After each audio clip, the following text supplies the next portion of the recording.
le concept, c'est le Sorrento Comedy Club. Fait qu'il y a comme le pare-brise du char. Ouais, il y avait avec 2 lumières, mais comme les lumières qu'on a sont juste pointées dans le crowd. Il n'y a aucune lumière pour l'humoriste. Okay. Fait qu'en plus, qu'ils faisaient noir, ben, ils sont aveuglés par la lumière. Fait que pour les 2 derniers, ils voyaient rien. Vous étiez des silhouettes. Là. Ouais, mais moi j'étais good vu que j'ai passé en 2e. Tu sais, il clair. faisait encore clair, mais comme les 2-3 derniers, là, tu voyais rien. Comme. Ils ont peu de temps. C'est juste aveuglé, tête, là, t'es comme. Puis. Hey, bonne!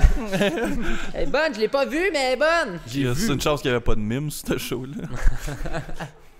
J'ai vu aussi que t'avais posté dans ta story un spectacle sur un écran avec Buzz Fortin. Tu peux-tu nous en parler, ça? Ou... Ouais, je peux. Ça tombait à l'eau, en fait, là, mais. Okay. Conflit organisationnel, billets, techniques, c'est tellement compliqué de faire ce show-là. Là, fait que ça a un petit peu tombé à l'eau, mais moi, je vais quand même animer des affaires là-bas. OK. Fait que là, ils ont un show de Guylaine Tanguay. OK. Je me trompe pas. Ou Ghislaine Tanguay. Je pense que c'est Guylaine Tanguay. Ouais, c'est Guylaine. C'est pas Agnès Sésame? Non, même pas. Mais Virginie. chanteuse country super connue. Là, fait que moi, dans le fond, je vais animer avant ça, faire une couple de jokes, puis après ça, je la présente. Nice. Puis là, il y a peut-être, eux autres, ils jasent de leur bord pour avoir des humoristes, peut-être genre un Mario Jean ou je sais pas trop qui, tu sais. Puis là, si ça se passe, ben moi, je vais faire sa première partie. Nice. Fait que, qui est quand même cool. Fait que de mon bord, tu sais, ça restait quand même intact, mais ça aurait été juste cool de pouvoir mettre toute ma gang là-dedans, tu sais. Ouais, Parce que là, tu sais, on pouvait rentrer 5-6 humoristes locaux là, en 3-4 soirs. Fait que ça aurait été des 5 minutes, boum, boum, boum de tout le monde, tu sais. T'aurais probablement pu être là en plus. Je suis Mais ça, je n'ai pas parlé trop à cause. J'attendais que ça soit sûr. Puis là, la journée, tu sais, je n'ai parlé avec genre 5-6 humoristes locaux, man. Là, le lendemain, pow! Ça a fini. Puis là, c'est comme, hey, laisse faire le texte que je t'ai envoyé hier. Je sais que t'étais bien excité. Ouais, j'étais hype pour ça. Pour rien. Fuck, ça sort. Alright, ben ça record, fait qu'on est pas mal prêt là. Alright, on va commencer. Ouais, moi, je suis prêt. T'aimes-tu mieux que je dis Jonathan ou John? Non, tu peux dire Jonathan. Ok. Parce que ma page artiste, c'est Jonathan Dion. Fait que. Parfait, on va y aller. J'aurais peut-être changé ça à Joe Dion ou John Dion. C'est plus catchy, mais un jour. Mais là, si tu le changes, dis-moi là! Non, mais un jour, tu sais, pas là. Ok, parfait. Ben, Jonathan Dion, merci d'être ici. Hey, ça me fait plaisir. Merci, Gros merci. merci à vous autres. Beau setup, c'est le fun. Ouais, bienvenue dans l'univers du Wannabe Podcast. Hey, Wannabe Podcast. Wannabe, c'est un nom que j'aime beaucoup aussi. Je me suis fait traiter de ça souvent. Fait que, parfait. Je pense qu'on est tous des wannabes, puis on passe tous par là. On n'a pas le choix. Puis c'est ça, man. Nous autres, on est 2 gros wannabes, fait qu'on s'est dit, on assume à 100%. Puis le nom, c'est très franco-ontarien. On est des franco-ontariens. T'es franco-ontarien. Absolument. Yes. T'es aussi un grand improvisateur. T'es humoriste de la relève et aussi un drummer. Ouais. On va pouvoir parler de tout ça, tous les arts que tu performes puis que t'excelles dedans. Mais je veux commencer par l'impro, dans le fond. Est-ce que tu te souviens de ton premier match d'impro? Wow. Tu fais bien commencer avec l'impro parce que c'est un peu ça qui m'a propulsé dans tout ce que je fais un peu en ce moment. Tu sais, c'est quelque chose qui change une personne aussi puis qui te donne plein de confiance quand tu veux faire quoi que ce soit dans ta vie. Mais mon premier match d'impro, ça a dû être en 6e année. Ah, 7e année à Clarence Creek. C'est la première fois que j'ai été confronté à l'impro, première équipe d'impro. Puis là, on faisait des petits tournois avec Hammond, Rocklin et Moose Creek. Il y a bien du monde qui nous écoute en ce moment, ils n'ont aucune calice de qu'est-ce que tu viens de Ah, dire. ça se peut, c'est tous des petits villages de l'Est ontarien. C'était bien le fun de jouer contre Moose Creek parce que moi je venais de Clarence Creek, fait que c'était la bataille des creeks. C'est comme le Nordique Montréal, ben ouais. Ouais, moins sanglant, mais c'était la même chose, genre. Tu sais, il n'y a pas de massacre du Vendredi Saint en impro, mais peut-être ça va arriver un moment Si y en donné, on sait aurait un, jamais. ça serait Moose Creek puis Clarence Creek. Mais ça a été mes premiers matchs. Puis tout de suite, en commençant, j'ai adoré faire de l'impro. Puis ma mère était une grande fan d'impro, de l'impro qui se passait au Québec, qui jouait à la télé. Fait que là, la seconde que j'ai parlé d'impro, elle m'a tout de suite dit « Fais pas ça, tu vas avoir l'air d'un cave. » Non, c'est pas vrai. Elle m'a dit « Je t'encourage. » Puis comme tu sais, c'est quelque chose de le fun. Les gens aiment ça. Fait que j'ai rentré là-dedans. Puis en plus, je me suis fait encourager. Fait que ça a été gagnant-gagnant. Cool. Tes parents, ils t'ont toujours supporté. T'as-tu besoin de dire « Maman, j'aimerais être humoriste » ? Est-ce que t'as fait cette démarche-là? Non. T'as-tu fait ton coming out? T'as-tu fait? Non, ben je suis plus tombé dedans, tu sais, parce que... Tu sais, j'ai pas nécessairement fait les démarches pour dire que comme du jour au lendemain, j'allais devenir humoriste. Tu sais, ça a été surtout à travers de l'impro. Ouais. Puis là, un moment donné, avec des amis, on parlait de ça, faire un show d'humour. Moi, j'étais un fan d'humour toute ma vie. J'ai regardé tous les galas Juste pour rire, puis le Grand Rire Bleu, puis n'importe quoi qui passait à la télé. J'ai tout vu ces galas-là. Puis j'ai toujours voulu un peu faire quelque chose de semblable. Fait que je suis plus tombé dans l'humour à travers de tout ça. Puis là, en ce moment, ben ça va bien. Puis là, j'ai la chance d'être sur scène de plus en plus souvent. Ouais, puis t'es bon aussi.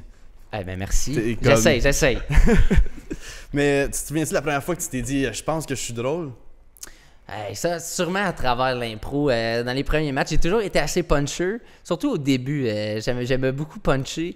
Puis, tu sais, friser, frôler plus la cabotinage, là, tu sais, là, Ok, d'être ok. proche d'avoir des pénalités. Puis comme, OK, en impro, je peux me permettre de dire plus de choses que d'habitude. Fait que je pense que c'est vraiment à travers l'impro, les premiers punchs que j'ai sortis là-dedans. Puis que, tu sais, j'ai commencé en 9e année. Donc, si j'étais capable de faire rire la majorité de l'école dans laquelle je jouais, y compris les 12e années, mais c'était un peu un signe que ce que je faisais était quand même correct, tu sais. Fait qu'à travers de ça, le punch et en impro et le punch en humour, c'est quand même assez semblable. T'as des procédés que tu vas utiliser dans les deux. Fait que c'est vraiment l'impro là, où j'ai réalisé que j'étais quand même comique. Tu sais, j'avais fait rire ma famille avant ça à des parties de famille. C'est ça. Tout le monde fait ça, par exemple. Tu sais, fait que c'est quand tu as la tape dans le dos de quelqu'un d'autre que tes parents, tu sais, qui te disent toujours « Ah, t'es bien bon, puis t'es bien beau. » Tu sais, c'est là que tu sais que tu fais quelque chose de bien. Puis une foule aussi, c'est différent. 3-4 personnes, faire rire 3-4 personnes, t'es connais. Une foule que tu connais pas leurs préférences, leurs références qu'ils connaissent. Fait que c'est là que tu peux vraiment mettre le doigt dessus. OK, ça c'est drôle ou pas drôle en humour. Toi, je sais que t'étais très sportif au secondaire. Comment il s'est passé ton secondaire? Comment tu as vécu le secondaire? Hey, ça a été, pour de vrai, puis j'en suis fier. Il n'y a pas grand monde, je pense, qui ont eu le même parcours que moi au secondaire, dans le sens que j'étais autant artiste que sportif. Donc, tu sais, pas mal à chaque année, je jouais au soccer, je jouais au hockey. Yeah. J'étais dans le programme sport-études aussi à mon école secondaire. Fait que j'étais dans pas mal tous les sports. Tu sais, j'ai essayé le football une année, j'ai essayé le volley une année, Attends, le t'as essayé le badminton. football? Ouais, il y a eu du football une année, je me suis fait... Pas être méchant, mais comment Non, je me ça a suis fait été? briser en deux. Fait que ça, j'ai joué une année. C'est tout. C'est tout. Ça, j'ai eu quelques conflits conflits intérieurs à travers de tout ça parce que, tu sais, selon ma gang de sportifs, l'impro, c'était pas l'affaire la plus cool. Tu sais, c'était des gangs qui se mélangeaient pas beaucoup, tu sais. Ouais. Fait qu'en Mais tu mettant sais, en même temps, quand t'étais dans les salles de change, t'as dû être celui qui mettait comme de l'atmosphère un peu plus... Ouais, j'ai humoristique, souvent été le clown de mes équipes. Puis j'ai toujours senti que mes coéquipiers m'aimaient beaucoup dans n'importe quel sport que j'ai fait parce que j'étais quelqu'un de divertissant assez dans la chambre. Puis j'aimais faire rire les gens vraiment beaucoup. Mais ce conflit-là a été bien intéressant parce qu'en 9e année, première année dans l'impro, tu sais, je me suis donné le plus que possible. Puis je revenais d'une blessure au hockey, fait que je jouais moins au hockey cette année-là. Je m'étais cassé le tibia et le péroné. Oh boy. Ouais, ça avait fait vraiment mal. Puis, Au hockey? Ouais, au hockey. Oh boy. Ouais, T'es c'était... sorti en civière. Oh ouais, puis c'était la première game de l'année en plus. Puis j'ai manqué tout le reste. Fait que en 9e année, tu sais, j'ai été bien impliqué dans l'impro. J'avais même été en nomination pour un prix dans la Ligue du MIFO comme puncher de l'année. Cool. Puis la personne qui l'a gagné, je me trompe pas, c'était Phil Brown. Nice. Qui lui était en Ouais. 12e année. Fait que, tu sais, j'ai tout de suite vu que comme j'avais quelque chose avec l'impro, tu sais, qui se passait. Mais là, pendant les années d'après, j'ai comme eu un petit down niveau impro. Puis je faisais aussi partie du groupe de l'école, du band de l'école, parce que j'étais drummer pour Showbiz, notre spectacle qui s'appelait Showbiz. Showbiz, qui était un bon nom franco-ontarien. Absolument, absolument. On Puis aime ça. je faisais aussi partie du théâtre. Fait que tu sais, c'était vraiment partagé des deux bords. Puis là, en 10e, 11e année, j'ai fait un petit peu moins d'impro, moins de théâtre, parce que tu sais, c'était la pression de mes amis, je trouvais ça moins cool. Puis là, vers la fin de la 12e année, je me suis dit, qu'est-ce qui me fait triper le plus? Puis là, l'impro était pas terminé, puis le hockey, puis tous les sports étaient terminés. Fait que là, je me suis donné à 100% pour l'impro. Cette année-là, on a gagné la folie, on a eu tellement de plaisir. Puis là, ensuite de ça, ça a toujours été les arts qui ont pris le dessus versus les sports. C'est ça, il a fallu que tu décides à un moment donné, il a sûrement fallu que tu décides entre les sports, ou ta gang de sport ou ta gang d'impro. Comme tu dis, ça se mixait pas super ensemble. C'était au secondaire souvent qu'on fait nos erreurs, qu'on apprend à se découvrir. Tu te souviens-tu du moment que tu as fait je pense que je suis plus un joueur d'impro qu'un joueur de hockey. Ouais, ben justement, fin 12e année, en plus, on s'est rendu à OFSA cette année-là. Fait qu'on on avait fini genre 3e en Ontario. C'était quand même tout un exploit. Puis c'était quand même... on n'était pas supposé se rendre là pour de vrai. Comme, Vous étiez les underdogs un peu? C'était digne d'un film, tu sais, rendu à OFSA. Air Bud. genre, tu sais, on avait presque un chien dans notre team. C'était quasiment ça. Mais tu sais, on arrive en finale à OFSA, puis c'est rien que des équipes qui arrivent en autobus, en coach. Tout le monde est habillé pareil. Tu sais, on dirait qu'ils s'appellent tous Derek. Tu sais, on dirait que c'est tout le même petit gars qui sort, puis clairement, ses parents sont riches. Ouais. C'est des c'est grosses... comme le typique joueur de hockey, genre. Hey, typique. C'est comme, tu peux pas avoir plus hockeyeur Tu sais, nous autres, il y avait la moitié de notre équipe qui fumait des tops dans le parking avant les games. On avait même pas tous les bas de hockey, tu sais, on avait pas... Personne avait de bas pareil. Tu sais, Comme c'était- Ça vomit sur le banc, là. Ah, quasiment. Genre, t'entendais du sac d'un des joueurs du click-cling. Quasiment, mais on s'est rendu là, puis on a perdu en demi-finale contre l'équipe qui a gagné OFSA en plus. Fait qu'on était super fiers de nous autres. Puis là, quand ça a terminé, mais là, le hockey était fini pour le reste de l'année. Là, t'avais 17 ans, là. Ouais, exactement. À 17 ans, un peu, là, c'est là que ça... Tu continues à jouer au hockey, tu vas-tu 7-18, junior? j'arrivais sur le 18, c'est ça. Puis là, je jouais déjà junior C cette année-là. Là, l'année d'ensuite, j'ai joué junior B à ma première année d'université. Ok. Puis c'est à ce moment-là que j'ai fait comme ben j'aimerais mieux, je pense, ne plus jouer au hockey pour profiter de la vie étudiante, faire de l'impro à la Lieu, parce que ça, c'était l'affaire la plus badass pendant mes 4 ans d'université. C'était vraiment de faire de l'impro là-bas. Puis là, il y a eu un soir où j'avais un match au hockey et un match à l'impro. Oh boy, il y a eu cette fameuse décision-là. T'avais C'est pas ça. le Puis choix. quand puis je jouais presque pas. Tu sais, j'étais vraiment un joueur de 4e ligne dans le junior B. J'avais 17 ans aussi, fait que j'étais assez jeune. Bah oui. Puis là, tu sais, quand j'ai dit à mon coach, genre, j'aimerais mieux aller jouer mon match d'impro. Je pense que c'était un match spécial. On jouait contre les Étoiles des années précédentes. Nice. Puis mon coach m'a pas mal juste ri d'en face. Tu sais, puis il a fait comme si tu penses que tu vas aller à cette place-là avant de venir jouer au hockey, ben tu sais, ça se peut que tu joues plus. Tu sais. Puis là, T'as fait une menace! Ouais, quasiment, tu sais. Fait que là, dans ma tête, le déclic s'est fait tout de suite. Puis, tu sais, avec ma gang d'impro, je tripais. Tu sais, je tripais pour de vrai.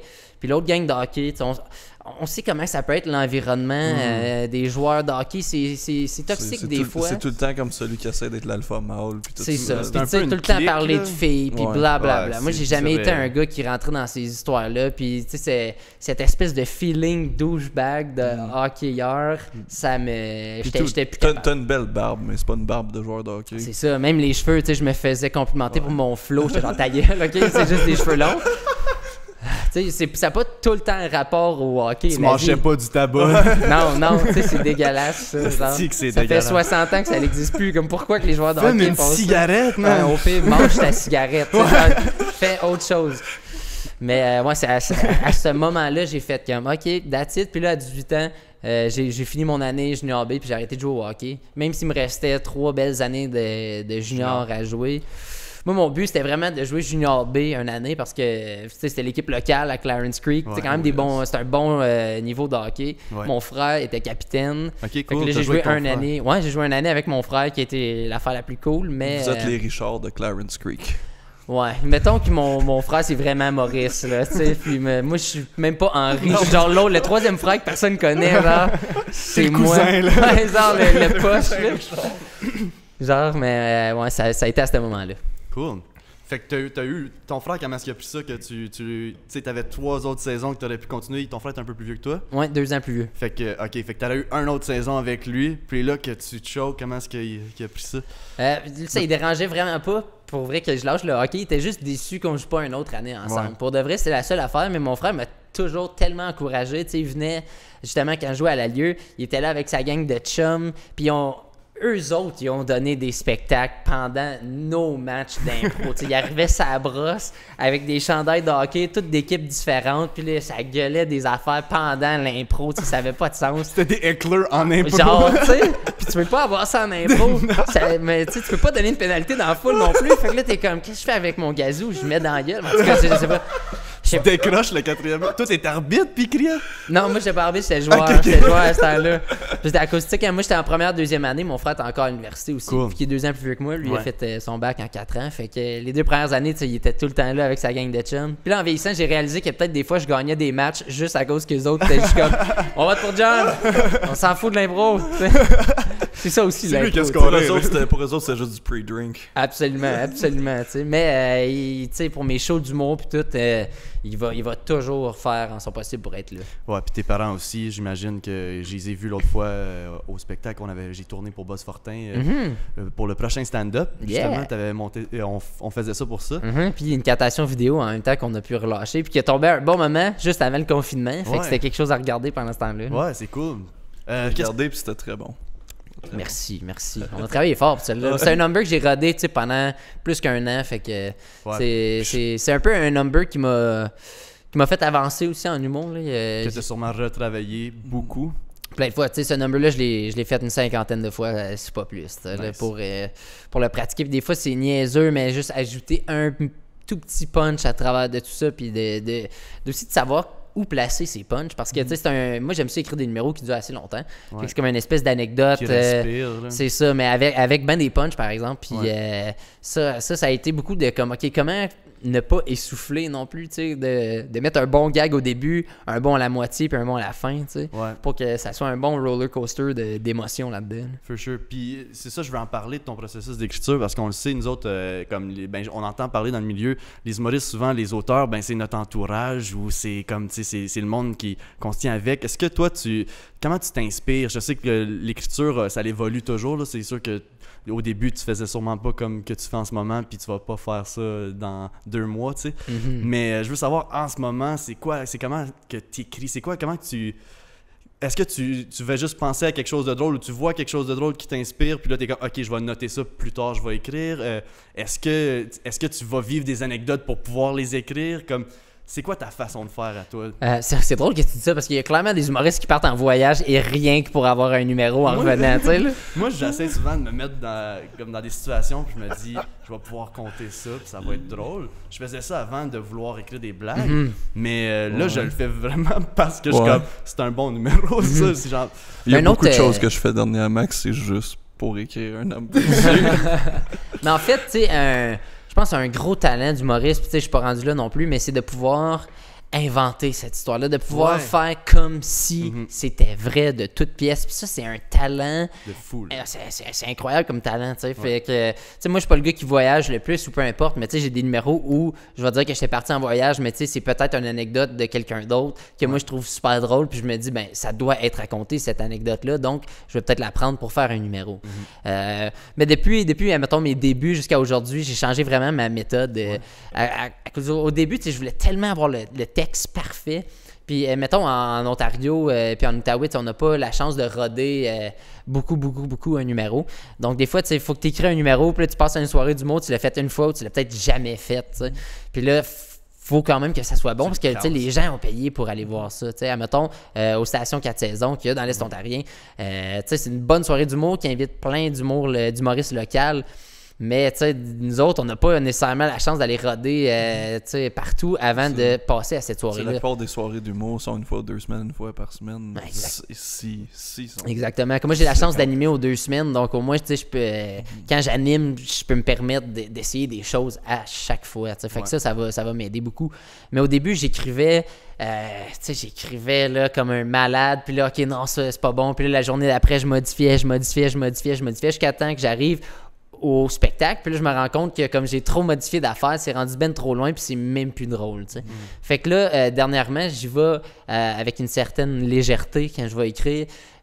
Si j'ai une pensée qui est drôle, je vais m'écrire un punch avec ça pour commencer. That's it. Si ta prémisse est drôle, il y a de quoi à faire avec. Là, c'est ça. Puis là, quand je peux roder, là, justement, je vais faire ce punch-là. OK, marché, cool, je peux enchaîner avec l'autre, j'essaie. Fait que là, la deuxième soirée, là, je vais pouvoir ramener ces jokes-là que je sais qui ont marché le soir d'ensuite. Je vais les réessayer, voir si ça marche dans un différent environnement aussi.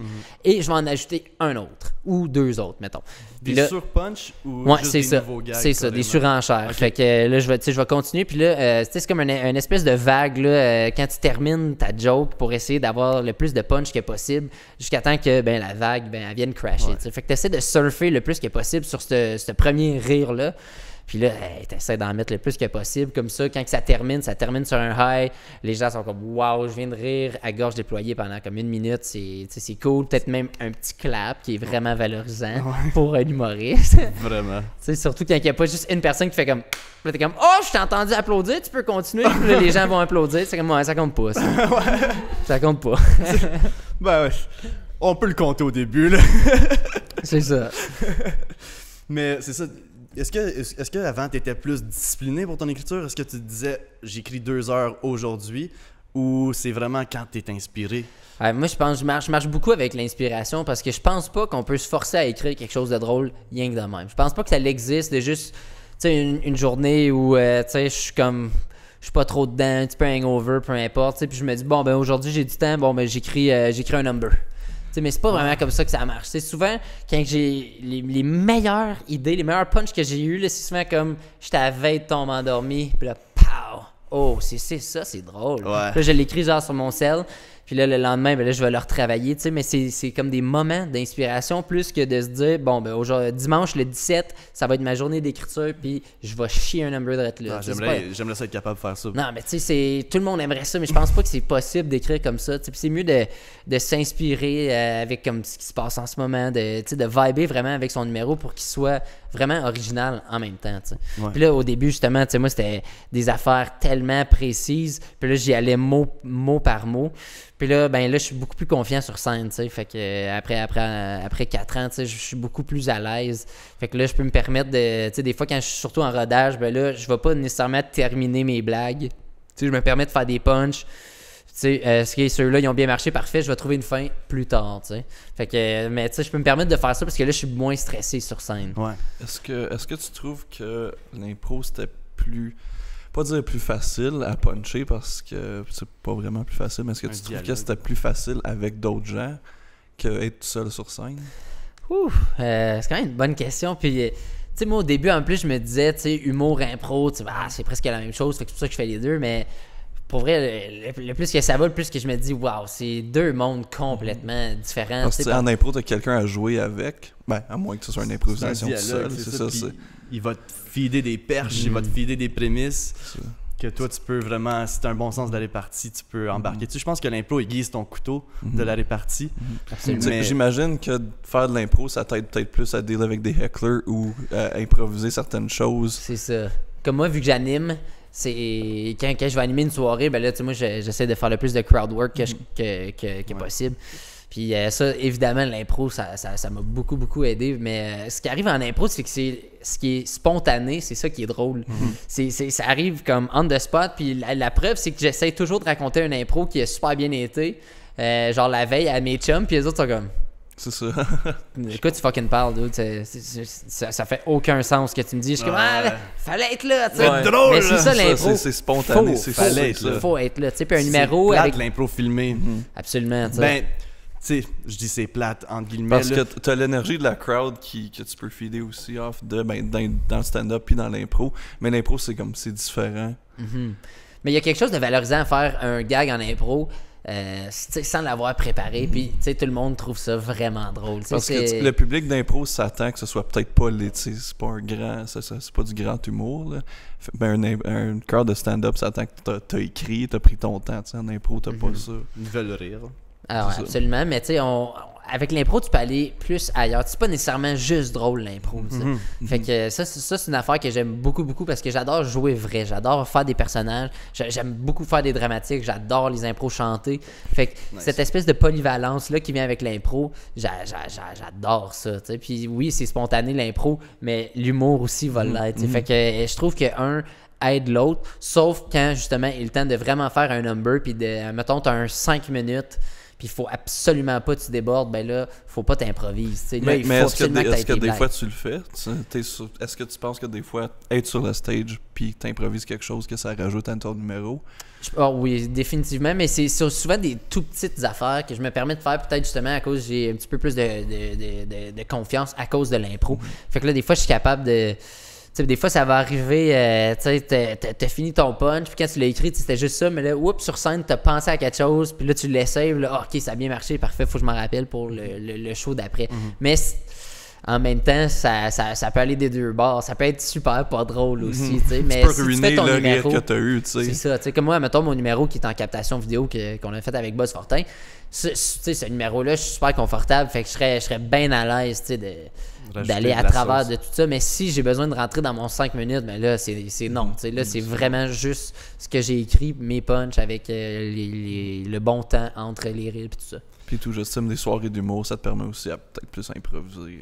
C'est ça. Tu sais, quand j'anime, quand je suis plus en rodage, des petites soirées, là, c'est comme let's go. Puis des fois, ça va mieux, ces soirées-là. Puis c'est tellement fâchant. Mais justement, quand tu te permets d'improviser, puis ça va bien, tu sais, la foule trouve ça juste malade parce que, tu sais, ils savent un peu que justement, ben, c'est improvisé. Puis, tu sais, il a fait ça comme juste pour le public. Tu sais, c'est arrivé des fois que j'étais allé dans des soirées que l'animateur est tellement bon dans son crowd work. Quelqu'un qui arrive dans ses blagues, ça rit même plus. Même si ses blagues sont super fortes, là, mais c'est à cause de son crowd work qui a juste tellement été drôle que comme c'est difficile de retourner dans ses jokes. Fait que ce qui est spontané est toujours plus drôle, si tu veux mon avis. Fait que faut faire attention des fois avec l'impro parce que j'ai déjà vu ça en plus au Mino, un humoriste qui était juste trop bon là, avec son crowd work. Puis ses jokes étaient quand même un petit peu moins drôles à chaque fois. Plus c'était comme ok. Puis là, OK, il recommence à parler dans la foule, puis là, ben, ça l'éclate, tu sais.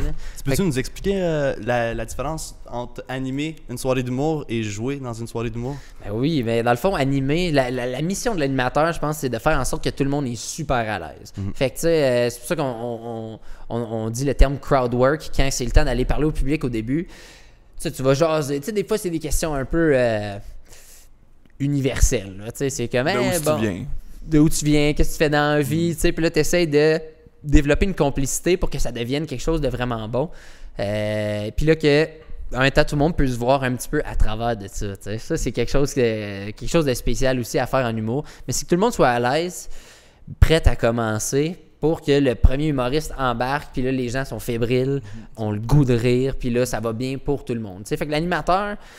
Il y a une grosse job parce qu'il faut qu'il réveille la foule, mais en même temps, il faut qu'il prépare le terrain pour les autres humoristes. T'sais. Fait que si l'animateur fait, tu sais, c'est pas sa soirée puis ça va super pas bien, ça commence pas trop sur une bonne note. Fait que, tu sais, peut-être qu'ils vont être moins généreux avec les humoristes après ça.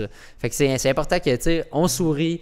L'animateur ne veut pas qu'il fasse trop de temps, juste assez pour que les gens soient confortables. Puis là, ensuite de ça, on commence. Puis là, entre les humoristes, c'est des petits punchs, rapido, presto. Puis là, c'est beaucoup d'impro, justement. Fait que ça prend de la répartie. Est-ce qu'en tant qu'animateur, tu te sens plus confortable à peut-être faire des jokes locales? Comme si je me fiche, je t'ai vu au Minotaur. Est-ce qu'en tant qu'animateur, tu es plus confortable à faire des jokes de Gatineau puis du Vieux-Hall que, mettons, tu te présentes un humoriste de Montréal qui lui a aucune connaissance de ça? Ah, c'est sûr, parce que tu le sais que les gens qui sont à Gatineau vont rire aux références locales. Puis ça arrive souvent justement que un humoriste super bon, super connu de Montréal, va dans un village en Ontario, peu importe. Mais là, tu sais, c'est des blagues d'autoroute, puis tu sais, des affaires, puis tu sais, par rapport à la 40 ou whatever, t'es comme, ouf, tu sais, je connais pas trop ça, fait que c'est difficile de rire, tu sais. Fait que c'est important aussi de s'ajuster, être un caméléon sur scène, puis s'ajuster un peu aux couleurs du public, là. Toi, animer, qu'est-ce que ça a changé à ton stand-up?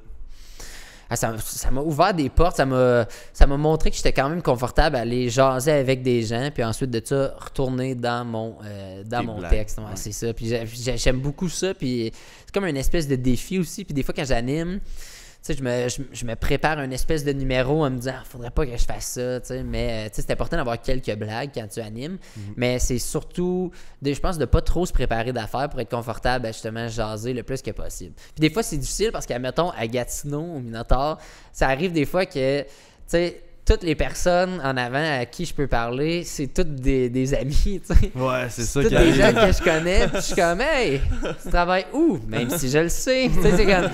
C'est quoi ton nom? Jonathan? Moi aussi! C'est ça, fait que c'est plus quand c'est des gens que je connais, tu sais, on dirait que je peux me permettre de plus y aller directement vers eux autres puis les piner un petit peu plus fort parce que bon, c'est pas grave, puis c'est mes amis, puis en même temps le public, c'est ceux qui savent pas qu'on se connaît font comme wow, il y a des balls de dire ça, tu sais. Est-ce qu'il était personnel? C'est ça, c'est comme wow. Ouais, Il connaît le nom. Ta mère est morte! Tabarnak! Ouais. Tes pires conditions de travail que tu as vécues en humour. On sait que des fois qu'en humour, dans les bars, quand tu commences, c'est pas toujours l'idéal. Il y a des du fois, monde dans le crowd qui font des bruits de chiens, là, tu sais, des affaires de même. Des fois, il y a du monde encore qui font des bruits de chiens. Ah oui! Shout out à notre commanditaire! Maxime Charlebois. Yes. Maxime Charlebois, Machine Art. Vous pouvez aller acheter des casquettes, pas mal cool, en ligne. Il fait la patch, le logo que tu veux, le matériel que tu veux. Ils sont pas chers. Moi aussi j'en ai une. Yeah. Puis j'en ai une pareille comme la tienne qui m'attend chez Max en ce moment. Nice. Max est à Saint-Hyacinthe. Ouais. C'est pour ça que je l'ai pas encore. J'attends que lui il descende dans le coin. Nice. Ben ouais, c'est des nice casquettes. Moi j'en ai 3 en ce moment. Francis, il y en a pas une. J'ai la casquette que ton boss m'a donné, que deuxième plug, c'est... Ouais, c'est vrai. Deuxième plug, notre autre commanditaire, c'est Johan Leduc qui nous laisse tourner ça ici dans son garage. Johan, c'est mon ami, mon boss, mon mentor. Ouais, il a pas vu notre sextape encore, mais ça c'est pour plus tard. Ouais. Filmé dans le garage. Je veux dire, c'est un background parfait. Là. 3 Kodak, ben des tables. Puis un lavabo pour te laver. Mais on va enchaîner. Fait que t'avais dit pire conditions de c'est ça, les scène. pires conditions de travail. Ben c'est le fun là parce qu'après 4 ans, j'en ai eu une couple qui ont été plus rough, mettons. Fait que puis c'est drôle parce que tu sais, j'en ai eu plein qui ont super bien été. Tu sais, il y en a une en particulier, mettons, une des premières soirées que j'ai faites qui était justement sans avoir personne que je connais dans la foule ailleurs, c'était à Papineauville, ça a super bien été. Ça c'est comme une des soirées, je vais toujours me rappeler, tu sais, parce que justement il y avait personne qui me connaissait dans la foule. Fait que là c'était un bonus. Ouais. Mais côté pire, for sure, tu sais, genre une fois pour l'université d'Ottawa. On était 3 à faire un numéro pour, je pense, la faculté, les finissants en éducation, je me trompe pas. Tout le monde sait, l'éducatrice, ceux qui ont le plus de sens de l'humour. Absolument, ça, en éducation, là, ça rock. Puis là, je me trompe pas, c'était au Red Lion. Puis ben là, moi, je suis dans mes débuts anyway. Fait que moi, je m'en fous bien si ça a bien été ou pas quand même, mais... Ouf, avoir vécu ça une couple d'années après, j'aurais été moins heureux, mettons. Mais, fait que là, c'est un tout petit cachet, maintenant le souper, whatever. Moi, c'est un de mes premiers cachets, fait que yes, on y va par là. Mais là, le souper au filet mignon, là. Ah, genre, là, tu sais, là, avec un sundae dans une coupe qui vaut plus cher que ma maison. Genre, c'est comme, Quand wow. c'est free, est-ce que t'en profites? Ah, ben, absolument. Même avant d'embarquer sur scène. Surtout tu commences quand avec t'es un un petit étudiant. Excusez. Quand t'es un étudiant d'université, surtout, là, c'est Je comme veux dire- tabarnak, je mange du ramen d'habitude. Ça faisait 4 jours, j'avais pas mangé. J'avais hâte. Mais, tu sais, le stage était genre ça de gros. Il est moins large que la table. Environ, tu sais, comme des souliers de clown, ça aurait passé par-dessus, tu sais, genre, là. Il aurait pu mettre ses orteils comme ça sur le bas du stage. Puis, il y avait un micro avec fil qui avait un énorme feedback si tu parlais avec une voix normale. Fait qu'il fallait que je chuchote mon numéro comme ça. Parce que sinon, le micro, il arrêtait puis ça faisait une espèce de pii! Comme si c'était l'affaire la plus désagréable au monde. Puis là, tu sais, on a commencé un bon 1h30, je pense, en retard parce que le souper était super en retard. Fait que là, on a commencé fin souper jusqu'à ce que moi, j'étais 3e à passer, on était 3. Puis là, moi, il était en plein dans le Sunday. Fait que les seuls rires que j'avais, c'était kikling, kikling, kikling. En train de... Il mangeait pendant ton numéro. Tabarnak. Fait que t'avais les ustensiles, tout ce kit-là, tu pouvais chuchoter mon numéro. Puis c'était 50% francophone, 50% anglophone dans la foule, puis on le savait pas. C'est la moitié qui comprenait rien. T'as juste 50. Absolument rien. dégueulasse. Fait que ça a été... Ça n'a pas été un spectacle, ben, un spectacle, je faisais un 10 minutes, là. Mais tu sais, ça n'a pas été un number où j'ai fini, puis le monde sont venus me voir, genre, hey, t'es bon, continue à faire ça, tu sais. Là, ça a été comme... oh, travaillez-vous ici? Là, t'as une chemise? Non, 50% du public était comme, what the fuck did you just say? Ah, c'était weird. C'était weird, mais tu sais, c'est un des premiers cachets à vie, par exemple. Ça a été le fun. Mais sinon, j'en ai un C'était autre. combien? Ah, excuse. Avant, c'était combien, le cachet? Peut-être 40 Yes. 40 Ok. piastres, genre. C'est plus, j'aurais pensé 15, moi, sérieux. Ouais, peut-être environ 40 piastres, mettons. Mais sinon, j'en ai eu un autre qui était quand même super le fun. Là, j'ai été traité aux petits oignons pendant cette affaire-là, mais les circonstances ont été pas mal weird et drôles à la fin. Mais c'était pour un festival qui se passait dans la Petite Nation l'année passée. Puis là, il y avait 3 têtes d'affiche pendant 3 soirs. Ok. Puis les spectacles se terminaient vers 10h. Et là, à 10h30, 11h, il y avait d'autres soirées d'humour qui commençaient avec des thématiques dans les bars de la région de la Petite Nation. Avec genre des thématiques genre 3X puis des affaires de même. Fait que c'était des soirées plus intenses. Cool. Avec des humoristes assez intenses aussi. Plus Puis trash, crunchy. ouais, c'est ça, tu sais. Puis les têtes d'affiche, tu sais, c'était genre Guy Nantel, il y avait André-Philippe Gagnon, puis il y avait Michel Barrette qui était là un Michel soir. Barrette. Puis là, moi, je jouais justement après Michel Barrette dans un bar pas loin. Ouais, c'est ça. Fait que là, la journée du spectacle, Explique-moi ça. le bar ne peut plus nous accueillir parce qu'il est arrivé quelque chose, c'est vraiment hors de leur contrôle, c'est pas de la faute à personne. Fait que là, on est comme, OK, mais là, I guess c'est ça qu'il n'y aura pas de spectacle.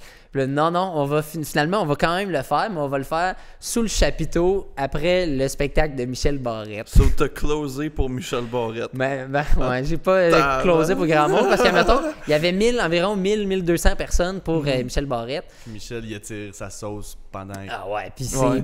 le monde rit, c'était malade. Puis tu sais, à la fin de son spectacle, il se fait applaudir, il revient sur scène, il fait un autre affaire. Encore un autre. Tu sais, il a 45 minutes de fait Michel un autre Barrette. 10-15 juste de même. Mais il est fort pour ça. Ouais, ben Puis oui. il y a un homme incroyable pour vrai. Je l'ai rencontré avant le spectacle. Il est arrivé comme 2-3 heures avant le show pour rencontrer du monde puis plein d'affaires. Ah, il est super fin. Super J'ai cool. travaillé avec lui en télé, Ouais, Michel. ouais. Fait que là, 30 à 45 minutes après, ben là, notre show commence. Tu sais, puis là, ça, il y a Attends, c'était 1000... pas directement après. Non, c'était pas Fait que direct. le monde, ils ont eu le temps de partir. C'est ça, man. 1200 personnes. Moi, j'embarque sur scène 10-15.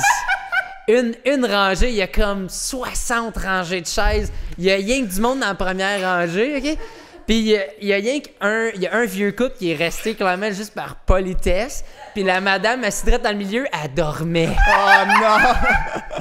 Elle me dormait dans la face. Puis tu sais, ben, elle faisait pas ça de mauvaise foi. Tu sais, j'ai même pas commencé, puis elle dort.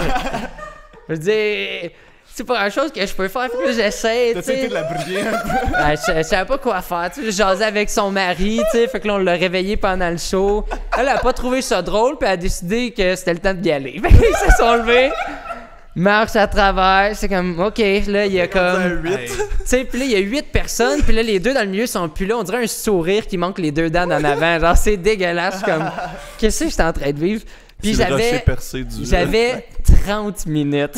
Ah non, t'as fait combien? T'as fait 30? Moi, j'ai fait comme 25. Ouais, j'ai frôlé le 30 parce que c'était sur mon contrat. Fallait que je fasse... puis c'était quand même un gros cachet. Fait que, tu sais, fallait que je fasse mon temps là-dessus. Mais, wow, jouer après Michel Barrette, ça a été toute une expérience. Mais t'as aussi ouvert pour Réal Bellan au Festival La Curds en 2018, Ouais, je pense. je pense que oui. Corrige-moi si j'ai tort. Peut-être Mais- 2019. Ouais, c'est ça, 2018-2019. Ouais. Ça, c'était comment, cette expérience-là?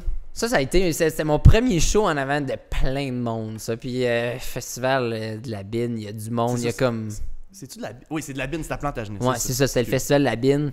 Puis il y avait comme 2000 personnes. Là, tu sais, comme ça, c'était fou. Là, tu sais, j'ai jamais été sur scène avec autant de monde. Est-ce que Peut-être une autre fois. Est-ce que c'était extérieur ou intérieur, ça? C'est dans un chapiteau. Ok. Fait qu'extérieur. Slash intérieur. C'est ça. Puis c'est super le fun, j'adore aller là-bas. Mais ça a été un number qui m'a stressé, là, ça avait même pas de sens, tu sais. J'avais un 8-10 minutes environ, puis Est-ce que ça... t'as fait ton number du drum? Non, il était pas écrit encore. Ok, il existait pas. Et puis, que j'aurais voulu que ça existe, parce que, tu sais, moi, j'avais passé peut-être 2-3 fois aux stations 4 saisons, puis peut-être, tu sais, une fois ou deux au Minot.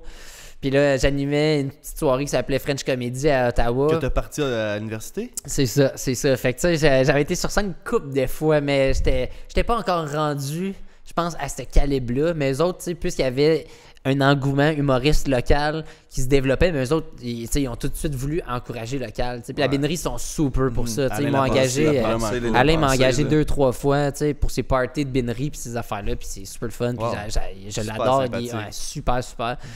Puis c'est fou qu'il m'ait invité là. Mais là, comme on dirait, j'aimerais donc ça qu'il me réinvite pour qu'il voit ce que je suis capable de faire là. Parce que le numéro qu'il a fait là, il y avait un bon 5 minutes qui était déjà rodé, que je connaissais super, mais le reste, c'est des choses que j'ai ajoutées puis que j'avais jamais vraiment rodé. Puis il y a des affaires que j'aurais pas faites.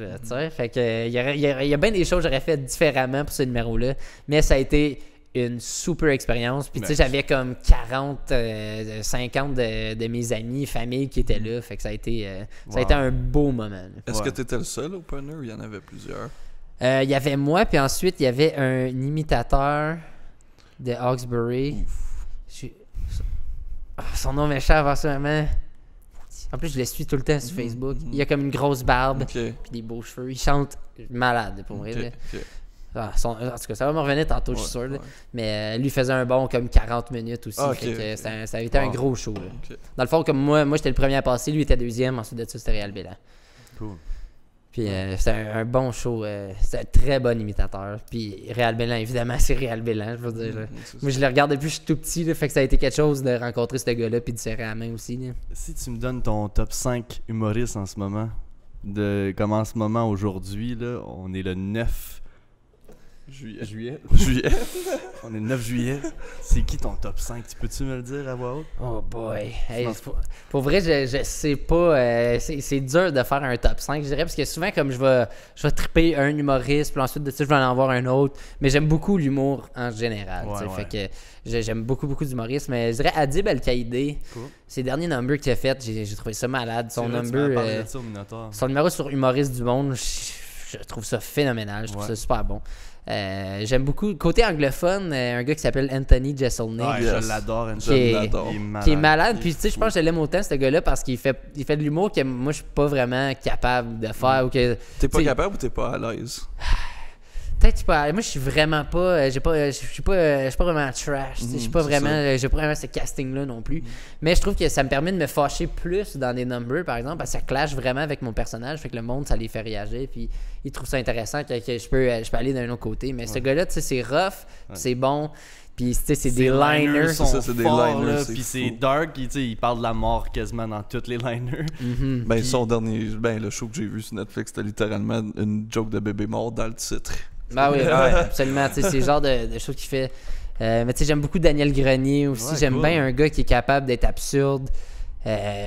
Absurde, bon, musicien. C'est juste tellement humain, Daniel Grenier aussi. C'est fou. Puis ça, j'ai rencontré les Chicken Swell à mon deuxième tournoi La Folie, tournoi d'impro provincial en Ontario.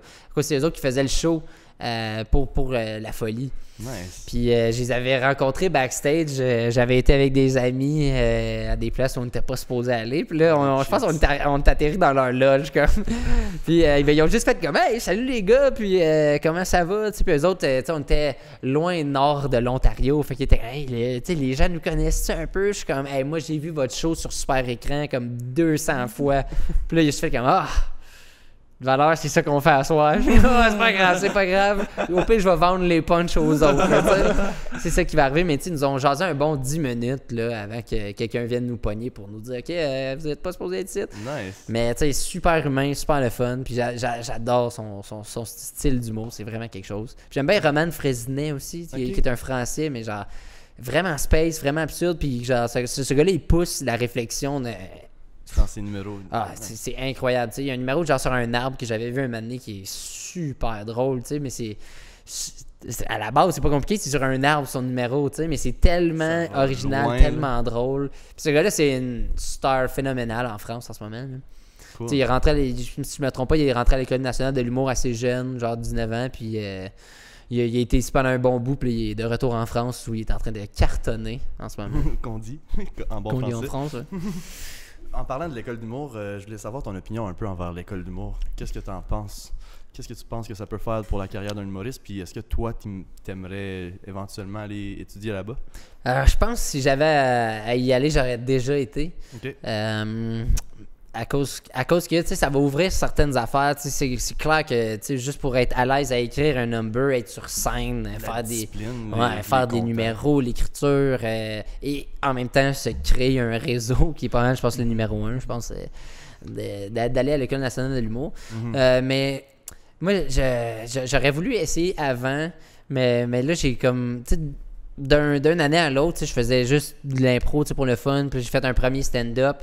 Puis j'ai commencé à travailler un peu avec Improtéine. Puis là, je fais beaucoup de formations en impro puis en humour pour le concours LOL, pour création in vivo, pour plein d'affaires. Fait que là, j'étais déjà un petit peu tombé là-dedans avec des contrats payants. Puis ça me tente de quitter ça, je pense, pour m'endetter encore plus, pour aller à l'école pendant 2 ans, tandis que tu sais, le chemin est pas mal un peu déjà fait, je pense, pour moi. C'est vraiment à moi, je pense, de mettre les efforts là-dedans nécessaires pour que ça débouche un moment donné. Je pense que tout ce que tu apprends à l'école de l'humour peut être appris par toi-même en regardant d'autres humoristes. Comme c'est évident que tu l'as déjà, là, le rhythm d'écrire. C'est ça. Pour certaines. L'école de l'humour, c'est pas là pour t'apprendre à être drôle. T'es drôle ou tu l'es pas. C'est ça qui arrive. Je pense pas que tu peux enseigner à quelqu'un comment être drôle si la personne ne l'est pas vraiment. C'est ça. Mais ça va t'enseigner tellement de bonnes affaires. C'est sûr, comme. Tu sais, j'aurais progressé clairement beaucoup plus vite d'avoir été à l'école, mais je fais pas juste de l'humour non plus à cause de mes contrats en impro et en formation. Je suis beaucoup formateur aussi, fait que ça m'aurait été très utile pour la formation, mais j'ai eu la chance de travailler quand même avec l'École nationale de l'humour au niveau de la formation et ces affaires-là. Est-ce que tu as eu des cours d'humour? T'as-tu fait l'école du soir qui offre à Gatineau ou quelque chose? Non, mais j'ai suivi des formations avec Julie Dignard de l'École nationale pour... Julien Dionne? Non. Julie Dignard. Julie Dignard, ok. Puis qui est prof à l'École nationale. Okay. Super cool. Puis c'était des formations pour justement enseigner la formation pour le concours là. Puis tu sais, à travers de ça, ben, tu vois tous les procédés humoristiques puis tout ça. Fait que dans le fond, cette formation-là qui était pour devenir formateur, ben, ça m'a beaucoup aidé dans mon écriture aussi, de connaître les procédés, puis c'est quoi les exercices, puis tout ça. Donc, j'ai comme eu un petit in sans jamais vraiment être là, puis de faire le numéro par semaine, comme on le demande à l'école, puis tout ça. Mais au moins, j'ai la chance d'être sur scène, d'animer. Puis là, tranquillement, pas vite, depuis 1 an et demi, je fais des corpos, je fais des soirées un petit peu plus intenses, des festivals. Fait que, tu sais, je pense que ça débloque quand même assez bien, assez vite à mon goût, surtout dans la région. Mais le but, je pense, prochainement, ben, c'est d'exporter ça ailleurs pour avoir le plus de visibilité que possible. Cool. Moi, j'ai envie, là. Ouais, vas-y. Ça fait combien de temps qu'on... 43 minutes environ. Cool. Ça vous dérange pas, ça te dérange pas? C'est bon. J'en reviens. Si jamais tu veux y aller aussi. Peut-être moi y aller après toi, gars. Il y a quelque chose que tu as mentionné, exporter. Est-ce que tu parles d'aller peut-être vers Montréal, qui est une ville beaucoup plus humoristique, mais en même temps, au Canada, on n'a pas ce qu'ils ont aux États-Unis, comme même avec des comedy clubs à Montréal, t'as pas le temps de roder autant ton matériel que disons. Mais est-ce que tu penses que tu te diriges vers Montréal tranquillement, pas vite? Si je me dirige juste là-bas, pas nécessairement, parce que j'aime beaucoup faire des choses dans la région, puis autres que l'humour, je fais des contrats d'animation pour des affaires aussi différentes. Mais c'est sûr que je vais essayer de rentrer de plus en plus dans les soirées à Montréal, juste pour pouvoir jouer le plus que possible et dans le plus de régions que possible. Puis là, justement, avant le confinement, j'avais mes premières soirées à Montréal qui n'étaient pas des open mic, fait qu'avec des petits cachets puis tout. C'était mes premiers cachets que j'allais avoir à Montréal, c'est pas des gros cachets, mais quand même de pouvoir s'immiscer un peu dans une soirée d'humour à Montréal, je trouvais ça vraiment le fun. Fait que là, j'avais commencé à faire des contacts aussi dans c'est ça. Fait que là, j'avais vraiment hâte de toucher un petit peu le terrain montréalais. J'ai fait un open mic au bordel, mais tu sais, ça, dans le fond, n'importe qui peut y aller, par exemple. Là. Là, à cause de c'est un open mic. C'est un open mic, mais en même temps, je pense que... L'attente est extrêmement longue, mais là, à cause de la soirée au Minotaur, on a été capable justement de pouvoir y aller un petit peu plus rapidement. Fait que il n'y a pas eu trop d'attente pour nous autres. Puis on a eu bien du fun, mais ça reste un open mic, mais de rentrer dans une soirée Ça, c'est quelque chose de différent. Puis c'est quelque chose que j'avais hâte vraiment là, d'essayer, mais là, faut attendre le déconfinement justement pour aller là-bas. De ton expérience, le public de l'Outaouais contre le public de Montréal, est-ce qu'il y a vraiment une différence?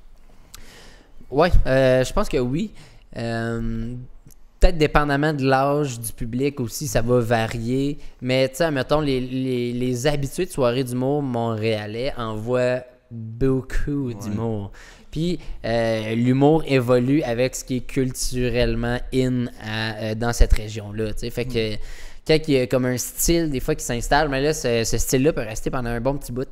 Puis je pense que c'est pas vraiment les mêmes choses qui font rire à Montréal qui font rire dans notre région. Parce qu'il y a aussi une espèce de décalage niveau humour, parce que dans leur région, il y en a tellement, puis dans notre région, il n'y en a pas tant que ça. Fait que je pense que le public peut-être de l'Outaouais a plus soif, donc ils sont peut-être plus faciles à faire rire, contrairement à Montréal. Parce que, si tu vois un open mic à Montréal, c'est des comedy nerds ou des wannabe humoristes qu'il y a dans la crowd. Ce sont beaucoup plus difficiles à faire rire que des gens qui vont juste célébrer une soirée au Minotaur comme c'est vrai, ça. pour la fête de leur ami. Ça déborde pas d'humour, même les gros shows d'humour, ça déborde pas de ça dans notre région. Fait que quand il y en a, ben, d'habitude le public est pas mal là. Puis a hâte justement d'entendre des affaires parce que c'est pas quelque chose qui arrive souvent. Puis là justement, quand t'es toujours, admettons, on peut pas savoir c'est qui est constamment dans la foule, mais tu sais, admettons, t'as une bonne soirée d'humour, puis c'est constamment les mêmes personnes qui sont là. Puis qui, tu sais, peut-être eux autres veulent veulent s'essayer pour des open mic ou peu importe, commencent à être très connaisseurs niveau humoristique, ben là, ça devient plus difficile, je pense, pour l'humoriste. Il n'y a rien de pire, il n'y a rien de plus difficile pour un humoriste de faire de l'humour en avant de d'autres humoristes. C'est ça, un humoriste, c'est le pire public pour de l'humour. Ben, même chose en impro, tu sais, des fois quand tu es en tournoi, puis il n'y a pas beaucoup de public, sauf les improvisateurs, t'as pas des gros rires, t'as souvent des comme C'était bon. Parce que c'est la pause.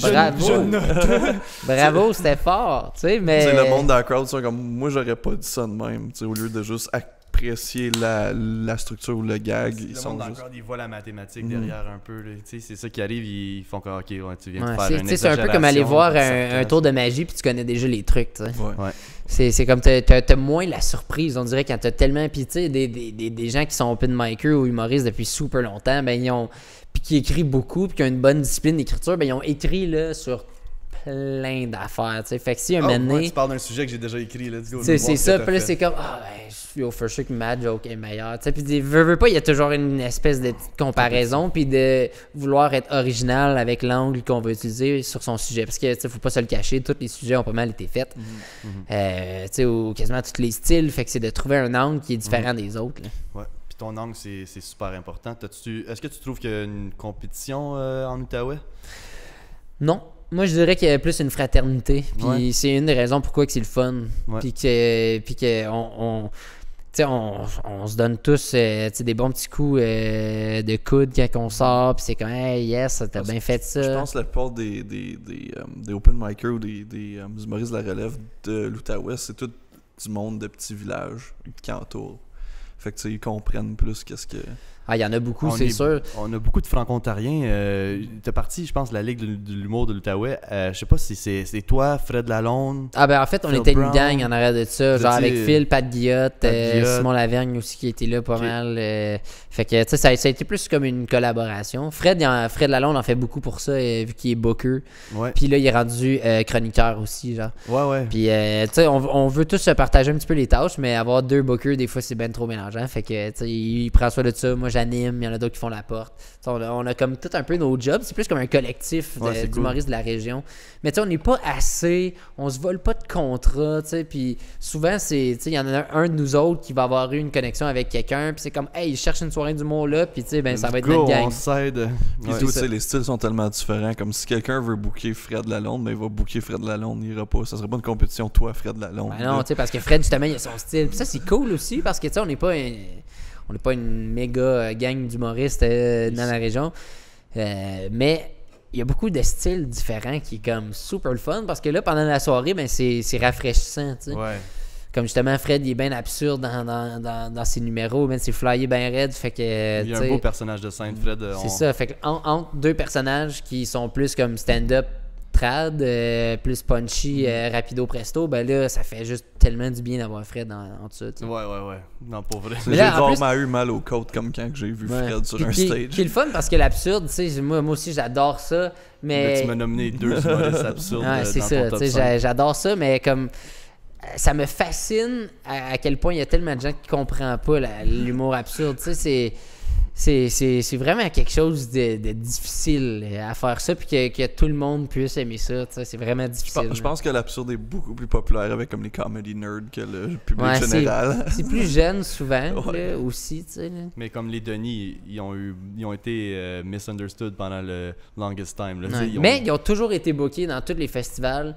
Puis je Puis- pense que ça, c'est une des bonnes raisons. C'est parce que quand t'as tous des humoristes semblables. Ils ont ouvert la porte à l'absurde qui Ouais, soit puis plus mais les populaire Denis aussi. étaient aimés aussi de tous les autres humoristes. Ah là. oui, Tous ben les oui. autres humoristes tripaient sur les Denis. Fait que Ouais, parce que eux autres trouvaient ça vraiment drôle, clairement. Mais tu sais que peut-être que le public habituel est justement est juste déstabilisé par ce genre d'humour-là, tu sais. C'est surtout dans comme des galas juste pour rire qu'on s'entend que les galas juste pour rire c'est fait pour le grand public. Puis là t'as les couilles de mettre les Denis de relais en plein milieu de tout ça. Puis là tu sais ma tante Denise dans le crowd là, elle comprend fuck all de qu'est-ce qui se passe. Ouais, même si ça avait presque le même nom, elle haït ça, tu sais. C'est ça. Tu sais. Mon préféré c'est vraiment les reaction shots à des galas juste pour rire des Denis de relais où c'était comme t'en as qui rient puis là t'as juste ma tante en arrière comme mais ils sont fait tuer pour leur premier gala. Là. Mhm. C'est... Ah ben, quand tu fais quelque chose de nouveau, c'est sûr que ça va être comme ça, tu sais. Ouais. Les gens, ils sont, quand c'est quelque chose de différent, ils sont pas habitués. Fait que c'est comme Puis ça les gens sont bien dans leurs pantoufles, hein, fait que ça prend du temps avant de trouver, je pense, un style qui va marcher, même si c'est vraiment, tu sais, différent de tous les autres, là. Ouais, c'est ça. Il y a beaucoup il y a des humoristes qui font beaucoup du coq à l'âne, qui vont passer d'un gag à un gag, à un autre gag, à un autre gag. Il y a beaucoup d'humoristes aussi qui vont faire l'anecdote, le raconteur. Toi, t'es un excellent raconteur anecdotiste. Ça se dit? monologuiste. Monologuiste. Monologue. Parce que ce que tu fais c'est vraiment des monologues, je dirais. Ben, Ouais, ish. ouais.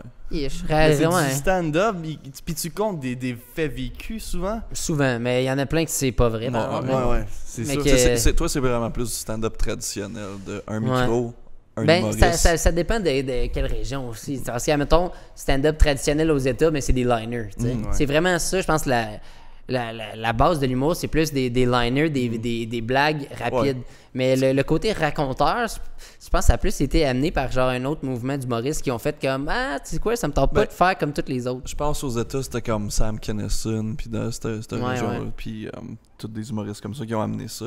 Mais c'est vrai que le stand-up est né dans des bars du Verville, c'est ça que t'appelles ça? Vaudeville. Vaudeville, c'est ça, pis tout ça. Fait que, tu sais, c'est sûr, traditionnel américain, c'est du liner, Mhm. mais le traditionnel américain a évolué depuis ce temps-là. Le traditionnel québécois a souvent été en retard, puis là, je pense qu'on commence à arriver où ce que les États-Unis étaient début 2000. Mhm. Mais à cause, il y a tellement eu de gros noms raconteurs au Québec que comme ça a été vraiment le style dominant, je pense, des dernières années. là. Michel Barrette, Jean-Marc Parent, tu sais, c'est deux c'est gros ça, noms. c'est- Parent, il peut te faire un 4h30. Là. Mhm. C'est une histoire, ça. Ouais, c'est ça. C'est un après-midi, genre. C'est ça. Tu fais aussi des chroniques à Unique FM avec Seb Parent en ce moment. C'est des chroniques humoristiques. Est-ce que tu fais ça toutes les semaines? Est-ce que vous avez lâché pendant le COVID? Qu'est-ce qui se Ben là, passe c'est avec off pendant l'été, mais Ok. c'était environ 2 semaines pendant pas mal toute l'année. Fait que là, tu sais, on s'inspire un peu. Des fois, nouvelles, tu sais, on va aller dans ce qui s'est passé côté actualité, mais des fois, tu sais, on se lâche lousse, puis on fait comme des bandes annonces, puis tout ça. Fait que c'est vraiment comme on peut vraiment choisir ce qu'on veut faire à travers de ça. Mais souvent j'ai un format pour mes chroniques par exemple qui est une espèce de ramassis de choses, de nouvelles de la semaine puis de peut-être de choses qui m'ont arrivé, ce genre d'affaires là. Nice. Puis c'est aussi à Unique FM, fait qu'il faut pas que ça dépasse les bornes non plus.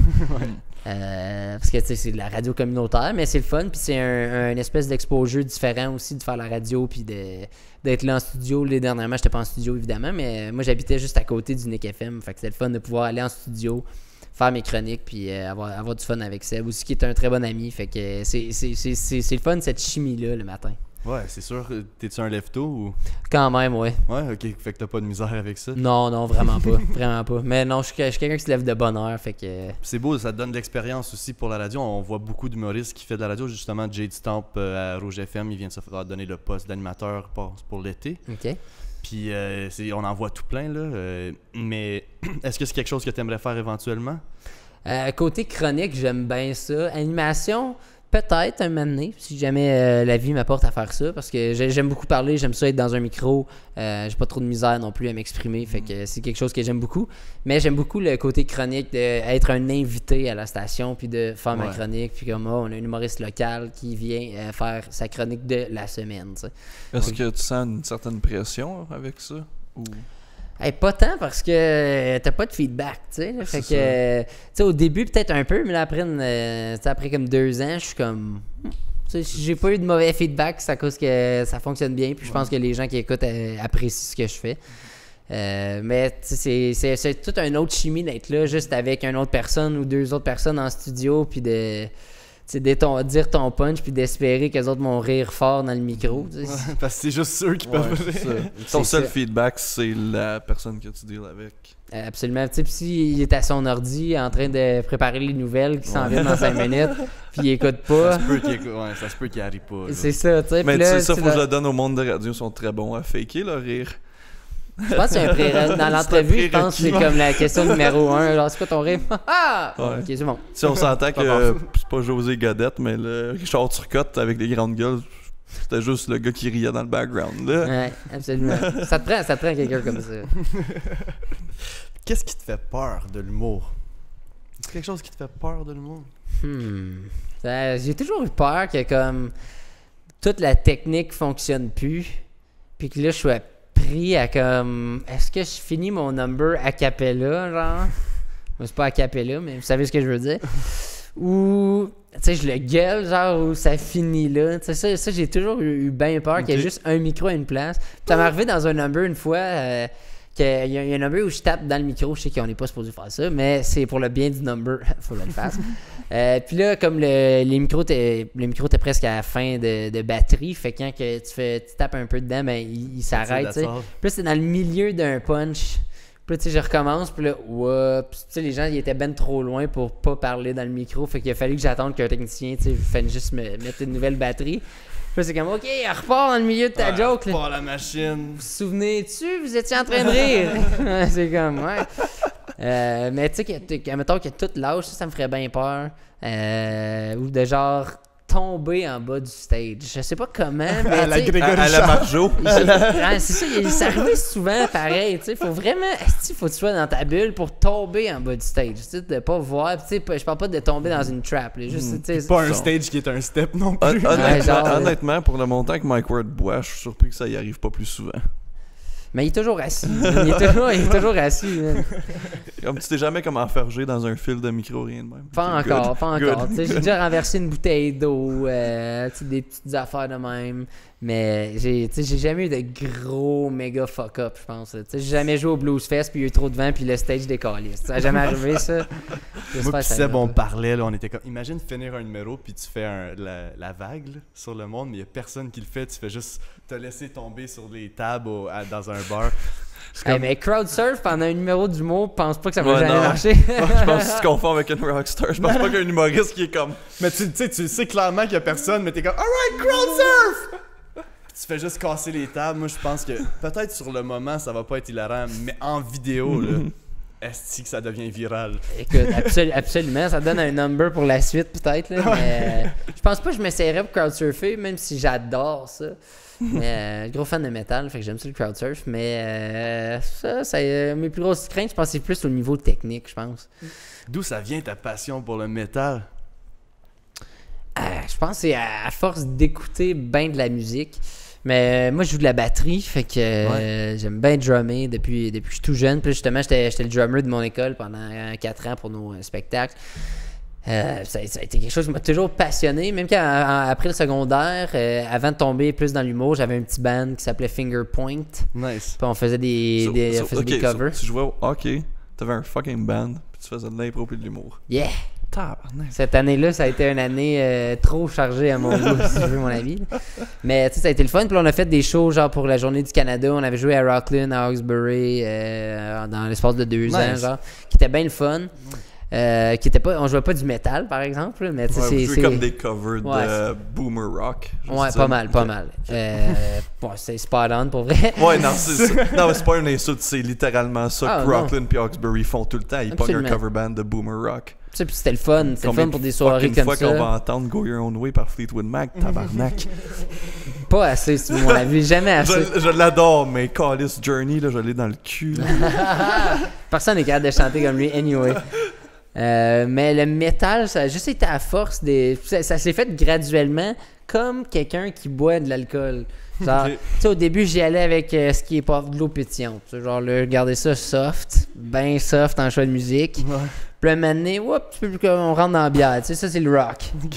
Classic Là, rock. t'es dans la poudre. C'est ça. Là, ouais, c'est ça. Moi, je suis rendu fort, man. Puis là, après ça, tu rentres dans le vino, qui est comme le rock, là, qui crie un peu. Puis là, moi, ça. Tu sais, au début, j'étais comme, j'aime pas tant ça, les screams, tu sais. Les cris pendant une tonne de métal. Tu sais, j'étais plus au niveau de la musique que j'aimais ça. Puis le plus que j'ai écouté ça, le plus que j'ai fait comme, mais c'est vraiment dur de chanter comme ça. Tu sais, puis j'ai regardé plein de vidéos pour regarder la technique. Puis tout, c'est comme impossible. Parce que du screamo, comme peu importe votre opinion sur le screamo, c'est un instrument qu'ils utilisent, c'est de leur voix. Ouais, leur c'est la cri, vibration, tu sais, des cordes vocales qui créent ce son-là. Puis c'est un muscle qu'il faut développer pendant des années avant de pouvoir insane, faire ça. Tu sais. Ouais, je me Puis rappelle là- ma phase d'emo, j'avais essayé de regarder des vidéos YouTube, puis mes parents étaient partis, puis j'essayais de crier dans la maison comme lui dans la vidéo. J'avais juste la même coupe de cheveux, là. Ouais, c'est ça. Vraiment loin, là. Mais, T'as-tu eu ta phase d'emo? absolument. Tu sais, j'avais les cheveux d'en face, là, les t-shirts de band, puis pantalons troués, début secondaire. Puis là, j'étais arrivé à l'escale, puis là, j'étais comme, je suis le seul qui est habillé de même, moi. Peut-être m'habiller comme les gars de hockey. Il y en a encore qui sont dans cette phase-là, là, on jugera pas. Non, c'est ça. Mais jamais j'ai porté du Aéropostale puis du American Eagle. C'était Thank fucking God. en dehors de ma liste. Mais tu sais, ça a été ça. Puis là, un moment donné, ça a été comme j'ai regardé. Un de mes bands préférés, c'est Alexis on Fire. Puis là, je les ai vus je pense que j'étais en 7e année. J'étais quand même jeune, je pense, pour être à un de ces shows-là. J'ai clairement menti à mes parents. Ok, t'es les as vus live. Ouais. T'avais un gars qui faisait de la poudre à côté de toi, un Ouais, gars qui avait un 40 sûrement. onces de rhum. Sûrement. Puis j'étais allé là avec un de mes amis. Puis. T'avais pas encore eu ta première érection, pis t'avais tout ça à côté de Ah toi. non, ça, clairement, oui. Mais, mais là, tu sais, on est arrivé dans la foule, ben de bonheur. Puis là, on était comme. Tu sais, il y a comme 3 rangées de personnes. Puis là, il y avait comme un cercle vide. Fait que là, moi et mon ami, on est comme cool. Tu sais, on va aller là parce que, tu sais, on peut être direct en avant. Genre, j'étais en 7e année, là. T'imagines comment j'étais petit. Puis là, le show commence. Puis je me fais kicker dans la face. Man, il y a des gros gars qui me poussent, man. Puis je suis comme, qu'est-ce qui se passe? Puis là, il y a un garde de sécurité qui me voit, puis il est comme, tu veux sortir d'ici? Puis je suis comme, non, ça va, go le métal. Tu sais, genre, j'ai pas aimé les 2 premières tunes. Puis là, après ça, il y avait d'autres personnes en avant de moi qui étaient plus vieux, gros fans de métal, qui comme nous ont laissé aller direct en avant, puis ils nous ont comme protégés pendant tout le spectacle en faisant une espèce d'armure humaine, genre. Nice. Mais tu sais, on a trippé, puis là, à la fin, mais là, tu sais, on se promenait, puis tout était good. C'est juste, la première fois que tu vois du monde se rentrer dedans de même, t'es comme, qu'est-ce que je vais mourir? C'est sûr que je vais mourir. J'ai toujours aimé ça, mais là, la première fois que j'ai vraiment vu un show de même, c'était à Rockfest en 2017, mais en tout cas, c'était Bad Religion, puis moi je venais de m'acheter une bière, puis là le show il commence, puis tu sais, c'est Bad Religion, ils sont fucking bons. Là, je bois ma bière, puis là, il y a un hostie qui me kick ma bière, je suis comme tabarnak, je viens de payer 6$ pour cette affaire-là, s'il te plaît.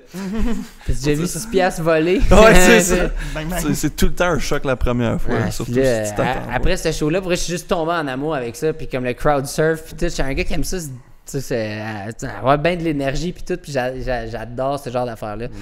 Puis là, tu sais, j'ai été à comme 6 Rockfest de suite, tu sais, de genre 2015 à l'année passée, genre peut-être plus que ça en fait, mais tu sais, j'en ai pas manqué un. Les Heavy Montréal aussi, j'ai toujours aimé. Puis quand il y avait quelque chose de pas pire, côté Blues Fest aussi, T'étais là. c'est sûr que j'étais là. Tu sais, je suis quelqu'un qui regarde beaucoup de shows. Quand moi, j'en fais pas pendant l'été, puis je trippe là, comme un enfant à regarder un band de métal que j'aime beaucoup. Là. Je trippe. Puis je suis toujours aussi à l'affût du métal. Je regarde toujours ce qui est les nouveaux bands, c'est quoi les nouveaux 10. albums. Tu vas-tu dans les mosh pit à cette heure? Depuis. Ben, comme le premier show, j'y ai pas été, mais par après, j'ai pas mal toujours été dedans. Il y avait même une photo de moi dans le Rockfest 2017-2018. de l'année d'avant, tu sais, comme les petites vidéos promo du Rockfest. Là, tu me voyais en train de crowd surf, devil horns dans les airs, avec mes petits bras de pagate, man, c'est... En plus, j'ai même pas de tatou, tu sais. T'as pas l'air du style qui serait là. En ce moment, non, je suis en vacances, là, tu sais, mais j'ai mes t-shirts de band pis tout quand c'est le temps, mais... Tu sais, j'ai pas de tatou juste parce que je pense que je suis juste trop paresseux pour aller m'en faire, mais bientôt ça s'en vient. Juste comme pour les gens qui connaissent pas le Rockfest, une petite fin de semaine, mais par ma curiosité, parce que moi, mon expérience, c'était couché sur un plancher de ciment d'un inconnu. Ah, c'est bon ça pour un Rockfest. Toi, c'était quoi ton bon. expérience? T'es-tu dehors, dans les tentes ou? Ah, ben ça, à travers toutes les années que j'ai été, on a fait un petit peu tous les sites. On est allé comme dans le camping général du Rockfest. Ça, si tu veux dormir 2 heures, va pas là. Ouais. C'est impossible de dormir. Tu sais, comme le monde font des feux d'artifice, left and right. C'est impossible, tu peux dormir. Fait que là, nous autres, ça fait comme 3 ans qu'on était sur le terrain d'un monsieur qui habite à Montebello. Yeah, c'est ça que c'était, moi, Puis, tout. c'est ça qui est spécial. Le Rockfest, c'est un festival qui n'a pas nulle part ailleurs, pour vrai. Puis, parce que ça garde l'esprit village. Ouais, c'est Montebello, tabarnak. C'est pas Montréal. Des doutes, là, ou peu importe, des craintes par rapport au Rockfest, jamais de la vie tu devrais en avoir. C'est le festival le plus cool, le plus le fun que j'ai jamais... Comme, nomme-moi un festival de la région, il n'y a rien qui accote ça. Parce que, tu sais, Montebello, tout Montebello se transforme au site du Rockfest. Ça, t'as des entrepreneurs qui sont comme moi, je loue ma cour à des hosties. Absolument. Puis il y a du monde là, qui trippe pas métal, mais qui trippe pour le Rockfest parce qu'ils font tellement d'argent à louer tous les spots sur leur terrain, mettre des bécasses. Comme nous, on restait, on a notre spot, on a notre char parké juste en avant. Puis le gars, il y avait des bécasses, puis des douches extérieures. Il faisait des petits déjeuners le matin. Parce il y avait sérieux, des power bars. Moi, j'ai pas pris de douche selles. pendant 3 jours. Là, c'est moi, ça. Moi, tout, au début des premières années, c'était de même. Mais là, après ça, tu sais, lui, il a le full kit. Puis pendant toute la journée, il vient... tu sais, il apporte sa chaise, puis là, il s'assied avec ta gang, puis il est comme, fait que vous autres, vous venez de où, puis what's up, tu sais, puis il va jaser avec tout le monde, puis d'année en année, tout le monde retourne sur son terrain, par exemple, parce que c'est le fun, puis c'est notre place pour le Rockfest, puis c'est le fun de toujours retourner à la même place. Denis, qui s'appelle, je me trompe pas, on dira pas son nom de famille, ni son adresse. Drolet. C'est ça. Mais comme le monde, Puis il y a une perspective du monde qui vont là qui est totalement fausse parce que sérieusement, c'était le monde le plus nice. Comme moi, quand j'étais dans le mosh pit, ils ont vu que j'étais pas confortable, ils m'ont pris, puis ils m'ont juste serré, ils ont dit. Ouais, puis tu sais, quelqu'un tombe, on relève le monde de même. Il y a personne qui veut tuer personne là-bas. Ouais, non, c'est Absolument. ça. Comme il y a eu une personne qui est décédée au Rockfest dans je sais pas combien d'années, puis c'est à cause c'est un monsieur qui a fait une crise cardiaque. Tu sais, c'est pas à cause d'un overdose ou rien. Non, tu sais, c'est hors de son contrôle. C'est ça. Tu sais, puis des overdoses, il peut en avoir dans n'importe quel festival, même si c'est pas un festival, il peut en avoir n'importe quand. Tu sais, l'année que j'y étais, il y avait eu du vandalisme sur la porte de l'église. Ah ouais. Puis qu'est-ce qui est arrivé, c'est qu'ils ont juste, il y a une gang de gars de Rockfest qui ont juste, on va repeinturer gratuitement, puis on va vous aider avec ça. Ça, la fraternité des métalleux, c'est vraiment quelque chose. Puis moi, j'ai rencontré tellement de bonnes personnes en étant là-bas. Puis je sais, une année, j'ai eu un coup de chaleur, là, comme... Ouf, que c'était difficile cette journée-là, pour vrai. Puis tu sais, une journée où je suis même pas capable de prendre un drink. Puis en plus, je suis au Rockfest, mais pas capable parce que... ça file pas, tu sais.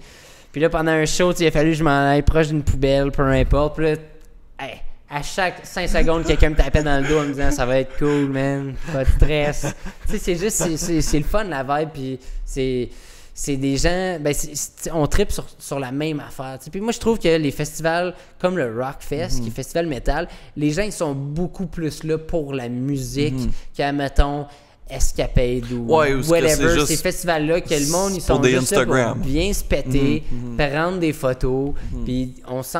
Okay, faire du MDMA, puis prendre une photo pour Instagram. Moi, j'ai toujours trouvé qu'une personne qui est DJ... qui fait des beats ou whatever, c'est bien différent que 5 personnes qui jouent de façon synchronisée puis qui jouent une tune sans avoir besoin de plein d'effets parce qu'ils sont vraiment bons côté musical.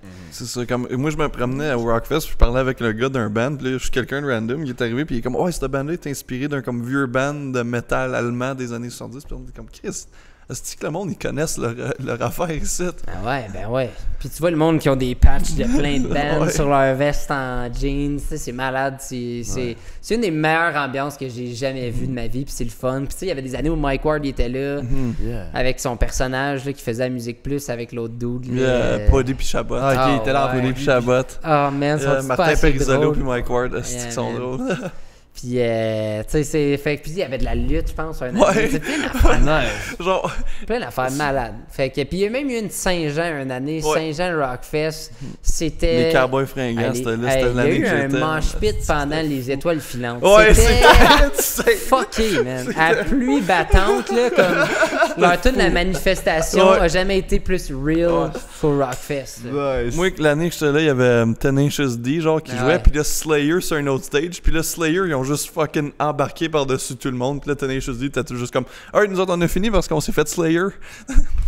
C'était fucking. Ah, puis ils sont bons, Tenacious D aussi. ouais, Tu sais, ils sont venus, moi j'ai vu 2-3 fois au Rockfest, puis c'est malade, tu C'est sais. tout le temps un hostie de show qui Puis- donne, là. Maudit que le monde dans le crowd connaisse ça. Ouais, ouais. Comme à chaque fois, je suis comme, man, faudrait vraiment que je réécoute le film, là, parce que tout le monde connaît ça, là, de même, là. Par cœur. Moi, j'étais un gros fan de Tenacious D. là. Ah ouais. Jack Black. J'ai la- même fait une parodie sur YouTube de la tune à la fin. J'avais fait un montage pis tout. Avec Jake. Je la connaissais par cœur. Deactivate lasers with my dick. Genre, la personne qui m'a introduit à Tenacious D, c'était comme le gars le plus catholique que je connaissais. J'étais comme, ta mère, elle sait-tu que t'écoutes ça? quoi? Mais Jack Black, c'était un estime move de faire un film pour son band. Lui, il a toujours été un gros fan. Il était acteur, là. Mais je pense qu'il est un rockstar aussi. Absolument, À cause ouais. de Tenacious Comme D. il là, est on a bon comme- à guitare, là, tu sais, puis il est bon live. C'est excellent. Tu sais, puis c'est toujours tight, puis tu sais, ses tunes sont pas nécessairement faciles à chanter non plus. Non. Parce que Ouais. tu sais, il y a pas le plus gros range, mais c'est tout le temps rapide puis saccadé, genre, là. Fait que, non, c'est. En plus, puis lui, il peut faire comme un spectacle par été, là, genre. Ouais. Mais il est venu au Rockfest comme 2-3 fois, pareil. Ouais, c'est fou, là. Ah, Puis c'est, Il s'est fait couper short par Slayer, qui sont, non, qui mais tu sais prennent quoi, toute la sti- clairement, il Ouais. l'a bien accepté. Ouais. là, parce que, tu sais, il est plus là à cause que c'est un acteur super connu puis il est drôle. Versus, tu sais, côté musical, on va s'entendre que Slayer, c'est quelque chose. Oh, là, tu sais. sacrément, oui, là. Fait que, tu sais, c'est normal, je pense que peut-être que le temps était fini puis Slayer, ben, ils vont pas commencer Ouais. plus tard que Non. une seconde passer le temps. Puis Slayer, tu sais, ce qui me faisait rire, c'est que, tu sais, c'est un bon show, c'est un excellent show, mais le chanteur, il est juste là. C'est ça. C'est bon, c'est pas le plus divertissant. Ouais. Non, c'est pas c'est du ça. Rammstein, mettons. C'est ça, non. Qui est c'est côté juste- musical, c'est pas l'affaire la plus cool, mais le show est juste. Tu sais, Slayer, c'est musicalement, c'est incroyable. Mais comme show, c'est standard. Puis je pense que c'est pour ça qu'il avait pas closé. C'était comme. Pas Down System? Syndrome. System System of of a a Down. Down. Down Ouais. Syndrome, ça c'est qu'est-ce que j'ai. Mais. System of a Down, c'est pour ça qu'il avait closé. Parce que Slayer, c'était un bon show, mais comme. Tu regardes ça, pis t'es comme. Ok, c'est un gars qui joue de la guitare, là. Non. qu'est-ce qui se passe avec le Minotaur puis les shows d'humour en ce moment? Ah ben là, le ici? Mino vient d'ouvrir, là, fait que Ok. il va pouvoir avoir peut-être des choses qui vont se passer. La terrasse est petite, fait qu'il reste vraiment à parler avec les gens. En plus que le vieux hall est en pleine réno en ce tiens, moment. qu'est-ce qui se passe avec le vieux hall? C'est, On détruit tout, bon enfant! on dirait que Puis c'est on la ferme guerre. tous les commerces. Mais tu sais, c'est aussi le temps de faire des rénos, là, parce que tu sais, tu peux pas avoir Ouais. beaucoup de clients. Je sais pas si j'étais à Bagdad ou dans le vieux hall. Genre, tu sais, j'ai peur de piler sur des C'est obus. ça. Mais tu sais, si on peut faire de quoi sur la terrasse, ça serait juste le fun. Puis tu sais, s'il peut juste avoir 10-15 personnes dans la foule, ben il va avoir 10-15 personnes dans la foule. Parce que tout le monde a juste tellement hâte de retourner sur scène puis Ouais. de recommencer un peu à vivre. Là. Puis Puis nous le autres, public aussi Allo a Mino, hâte. c'est vraiment une tradition. Tu sais, ça fait comme 2 ans là, quasiment. Là, fait que c'est une tradition d'aller là à chaque 2 semaines puis de faire J'avais de peur quoi. que ça ferme, là. J'avais entendu des rumeurs que ça fermait, puis là, j'étais comme, ben non. Colin, Ouais, il faut pas. Le Mino, c'est emblématique. Ouais. Puis avant, c'était le bistrot, si je me trompe pas. Ouais.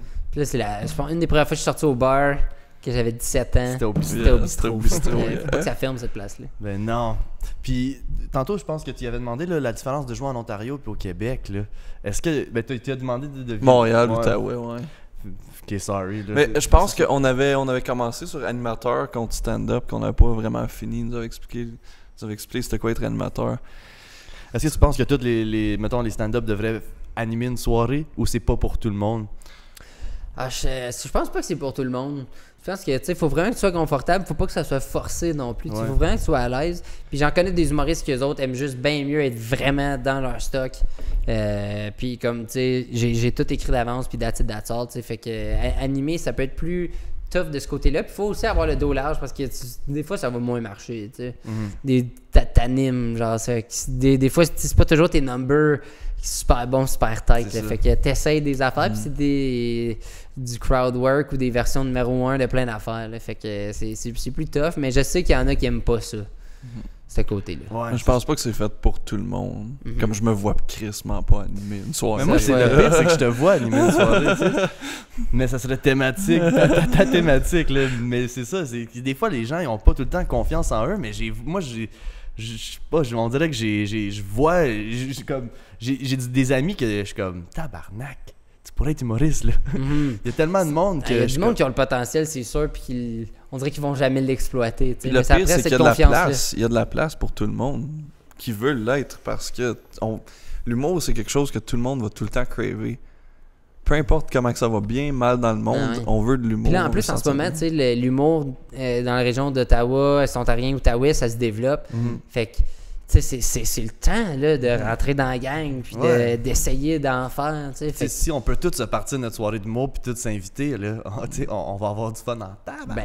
Justement, c'est plus de temps de scène pour tout le monde, c'est de la meilleure visibilité, de la plus grosse popularité pour cet art-là dans la région. Parce que, tu sais, on le sait bien, là, avec le MIFO puis ces affaires-là, les Francos de la région vont payer le gros billet pour aller voir ces noms-là tout le temps puis c'est toujours sold out, c'est sûr. Mais c'est de créer cette comme OK, ben il y a des jeunes qui font ça, qui sont pas mal vraiment bons, puis ça va te coûter 5 à 10 piastres. Regardez ça pendant 1h30. Amène ta date, amène tes chums, on va avoir du fun. C'est plus relax, c'est une autre sorte de soirée. Puis tout, tu sais, dans des open mic, le monde, ils s'attendent pas à voir Louis-José Hood. Là. Le monde, ils s'attendent à voir des gens qui commencent. C'est ça qu'à chaque fois que quelqu'un dit « Oh, on peut pas annoncer c'est qui est là la semaine prochaine, mais c'est un humoriste mystère. » Ça, c'est comme la pire affaire parce que tout le monde est comme « Oh, Louis-José Hood! » Ouais, non. Yes, mais si tu penses que Louis-José Hood va venir à mon open mic au Minotaur, non, là, c'est ça. tu te mets le doigt dans l'œil, tu sais. Mais Céline, par exemple. Céline est venue 3 fois. Pas un Dion, pas rien. Mais John, man, je pense qu'on est rendu à combien de temps? 1h15 environ, peut-être un peu plus. Ok. T'es jamais précis dans ton temps. Non, mais c'est parce que vous parliez pendant 5 minutes avant avec j'estime. Ok.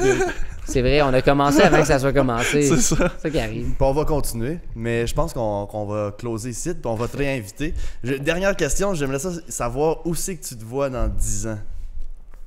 Hey. C'est une question plate, là. Non, mais de façon simple, mon but ultime avec faire de l'humour, c'est de pouvoir partir en spectacle, en tournée avec mon show d'humour un moment donné, mon 45, mon 1 Ton heure. one-man show.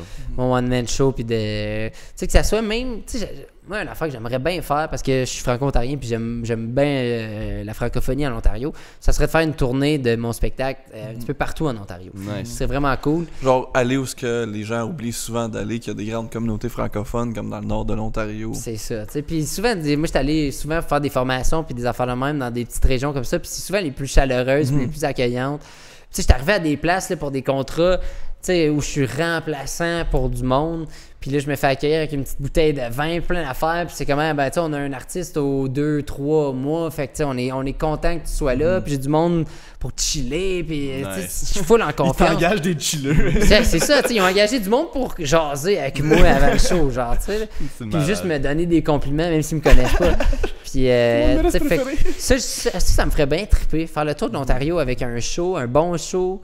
Tu sais, peut-être même côté scolaire. J'aime bien, j'ai déjà fait des shows scolaires que j'aime bien. L'affaire avec toi, c'est que je pense que t'es bon pour, peut-être pas primaire, obviously, mais comme secondaire. Mais t'es grand public. Ouais, grand public. C'est ça. Tu sais, puis j'aime bien quand même aller sur le bord de la ligne. Fait que, tu sais, je suis capable de... T'es spicy aussi. Je suis capable de l'être. Pour genre tu serais parfait pour comme un public de 11-12e, que c'est comme, t'es assez edgy qu'ils vont être comme ah, C'est ça. mais tu sais, t'es pas comme trop grand public, C'est ils sont ça. comme Chris. Parce que Fait que, tu sais, faire des shows scolaires, faire des shows de grand public, c'est sûr que ça serait cool. Puis un moment donné, si je peux amener ça ailleurs, aller un petit peu partout au Québec, avoir des amis qui font ma première partie, genre, ça, c'est vraiment ça qui me ferait triper. Fait que ça serait vraiment de partir avec mon show.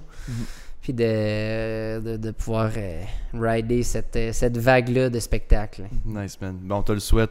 Puis on souhaite que tu vas revenir ici puis tu vas nous dire hey, je suis en train de faire tout, qu'est-ce que je disais, que j'avais dit. Fucking right. J'espère. Merci, John. Des choses à plugger merci à vous avant autres. qu'on parte. Ouais, ben moi, j'aime ça plugger que j'aime ma mère. Ah ouais, c'est vrai, on n'a pas parlé de Jocelyn, ce podcast. Hey, on n'a pas parlé de ça! Bon, c'est ce qui conclut.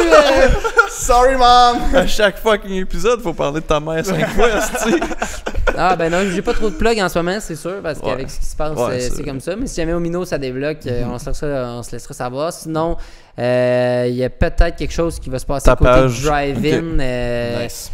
dans l'Est ontarien. Fait que restez à l'affût. Puis pour voir ça, ben, je vous encourage à aller voir ma page artiste c'est qui ça. s'appelle Jonathan Dion. Qui va être dans la description aussi pour que tout le monde. Toi, Daouche, t'as fait plugger? Non, moi c'est good. Ouais, moi non plus. Fait que. Ben, t'as ton podcast en anglais. Yeah, j'ai plug-le, mon là. podcast en anglais que je parle de films d'horreur, films cultes, choses un petit peu étranges. Fait que c'est ça. Donc, Spooky Celluloid sur YouTube, c'est le Spookcast. Yes, aussi dans la description. Yes. Machille, Johan Leduc, on vous aime. Yes. Bye, là. Je me suis Merci, gratté les au gars. sang, là, moi, C'est vraiment câlisse. cool. Alright.